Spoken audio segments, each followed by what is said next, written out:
Assalamualaikum warahmatullahi wabarakatuh. Sebelumnya terima kasih kepada Budian atas waktunya. Di sini saya sebagai moderator perwakilan kelompok 9. Di sini saya akan mempresentasikan tentang materi yang berjudul efisiensi pasar dan implikasi strategis atau analisis komprehensif hipotesis pasar efisien. Sebelumnya perkenalkan, kelompok kami ada 4 anggota. Yang pertama saya sendiri, Anang Zakaria Lutfi. Yang kedua ada Mas Fathur Rahman. Yang ketiga ada Mbak Sofia Inayatullah. Baik, yang pertama ada definisi dan asumsi dasar efisiensi pasar.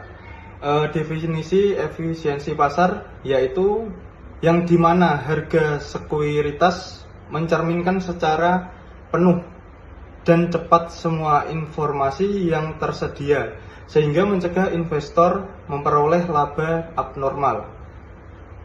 Asumsi utama atau EMH yang pertama ada investor rasional, bertindak cepat dan untuk memaksimalkan utilitas. Yang kedua ada informasi tersedia, yaitu baru, mudah diakses, dan murah.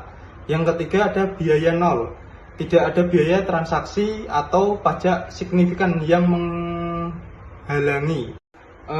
Berikutnya ada klasifikasi 3 bentuk EMH. Yang pertama bentuk lemah, yaitu informasi tercermin, data harga dan volume historis atau masa lalu. Implikasinya ada analisis terikat, tidak efektif. Yang kedua bentuk semi kuat, informasi tercermin, semua informasi publik atau laporan keuangan, berita. Implikasi analisis fundamental tidak efektif. Yang ketiga ada bentuk kuat, informasinya tercermin, semua informasi termasuk informasi privat atau insider information. Status umumnya ditolak atau tidak berlaku di pasar nyata.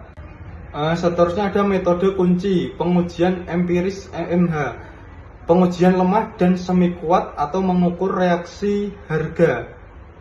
Salah satunya ada uji korelasi serial dan run test. Atau untuk bentuk lemah, apakah ada pola berulang pada retur saham. Berikutnya ada event study. Untuk bentuk semi kuat, mengukur kecepatan dan kelengkapan penyerapan informasi publik seperti pengumuman laba. Berikutnya ada pengujian bentuk kuat. Kinerja insider, menganalisis retur pihak internal jika laba abnormal terbukti, bentuk kuat ditolak.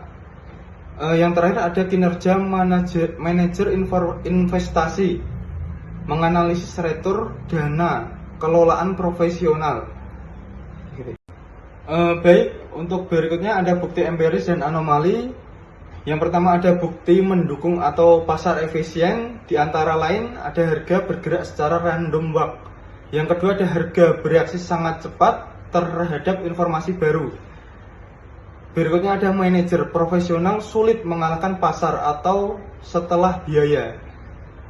Berikutnya ada bukti menolak atau anomali infisiensi. Antara lain ada efek ukuran, yaitu saham perusahaan kecil atau small cap cenderung retur lebih tinggi. Yang kedua ada efek musiman, retur cenderung lebih tinggi di bulan Januari. Yang terakhir ada PET atau post earnings announcement drift, penyesuaian harga yang bertahap setelah pengumuman laba.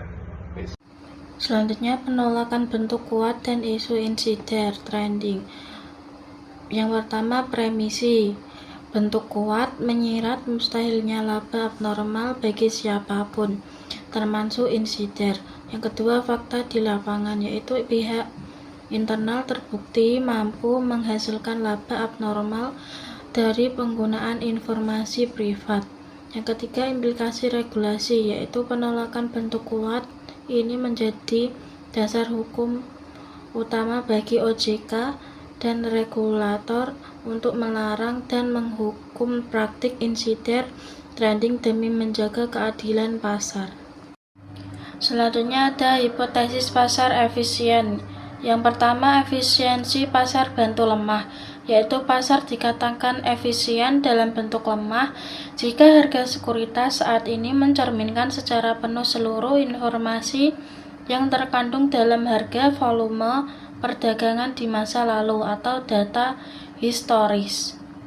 Yang kedua, efisiensi pasar bentuk setengah kuat, yaitu pasar dikatakan efisien dalam bentuk setengah kuat jika harga-harga sekuritas mencerminkan secara penuh seluruh informasi yang dipublikasikan atau informasi publik. Informasi publik mencakup laporan keuangan, prospektus, berita perusahaan, pengumuman rights issue, perubahan dividen, dan berita ekonomi umum lainnya. Yang ketiga, efisiensi pasar bentuk kuat, yaitu pasar dikatakan efisien dalam bentuk kuat jika harga-harga sekuritas secara penuh mencerminkan semua informasi yang tersedia, termasuk informasi privat atau informasi internal atau insider information. Selanjutnya, definisi efisiensi pasar berdasarkan mekanisme dan informasi, yaitu efisiensi pasar berdasarkan nilai sekuritas, yaitu efisiensi diukur dari seberapa jauh harga sekuritas menyimpang dari nilai intrinsiknya atau nilai fundamental. Pasar efisien jika harga sekuritas tidak menyimpang dari nilai intrinsiknya, yang berarti tidak ada sekuritas yang mispriced. Selanjutnya, efisiensi pasar berdasarkan distribusi informasi. Efisiensi pasar terjadi jika semua orang sudah mendapatkan kumpulan informasi yang sama. Definisi ini mengarah pada simetri informasi. Efisiensi bentuk lemah dan semi kuat dapat terjadi jika informasi historis dan publik telah terdistribusi dan tersedia untuk umum. Selanjutnya, efisiensi pasar berdasarkan akurasi dari ekspektasi harga, yaitu pasar efisien jika harga-harga sekuritas secara akurat mencerminkan informasi yang ada, memungkinkan investor untuk secara akurat mengekspektasi harga sekuritas yang bersangkutan menggunakan informasi yang tersedia. Selanjutnya, efisiensi pasar didasarkan pada proses dinamik. Definisi ini mempertimbangkan distribusi informasi yang tidak simetris dan menekan pada kecepatan penyebaran informasi tersebut. Pasar dikatakan efisien jika penyebaran informasi jika ini dilakukan secara cepat sehingga informasi menjadi simetris atau setiap orang memiliki informasi saat ini. Baik, berikutnya ada tantangan EMH dan peran behavioral finance. Yang pertama, premis menantang asumsi investor rasional seperti investor dipengaruhi bias psikologis. Yang kedua, bias utama yang menyebabkan inefisiensi. Yang ketiga, overconfidence atau terlalu percaya diri dapat menyebabkan trading berlebihan dan return bersih yang lebih rendah. Yang keempat, disposition effect cenderung menjual untung terlalu cepat dan menahan rugi terlalu lama. Yang kelima, herding behavior atau mengikuti massa, memicu bubble dan kepanikan karena meniru keputusan orang lain. Mekanisme inefisiensi pasar. Yang pertama, keterbatasan bit race atau mekanisme inefisiensi pasar. Yang pertama, keterbatasan arbitrage.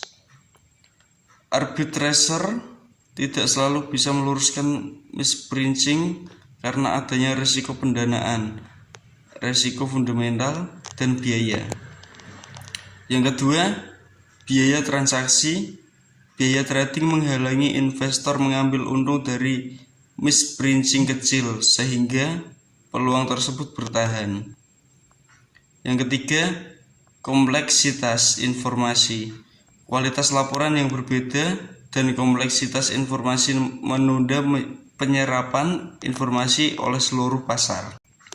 Implikasi strategis bagi manajemen perusahaan.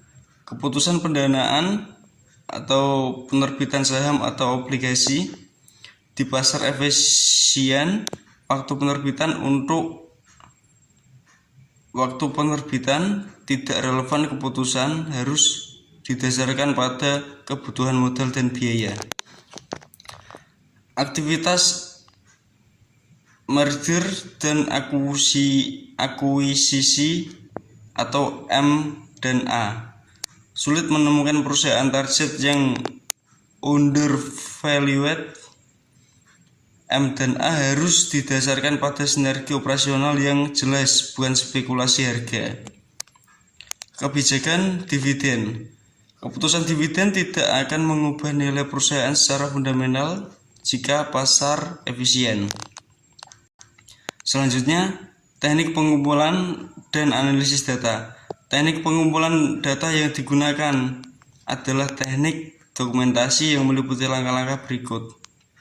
Identifikasi. Yang pertama, identifikasi dan klasifikasi.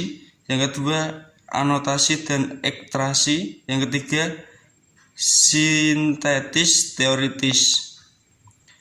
Teknik analisis data yang digunakan adalah analisis isi atau konten analis dan analisis komparatif atau komparatif analis.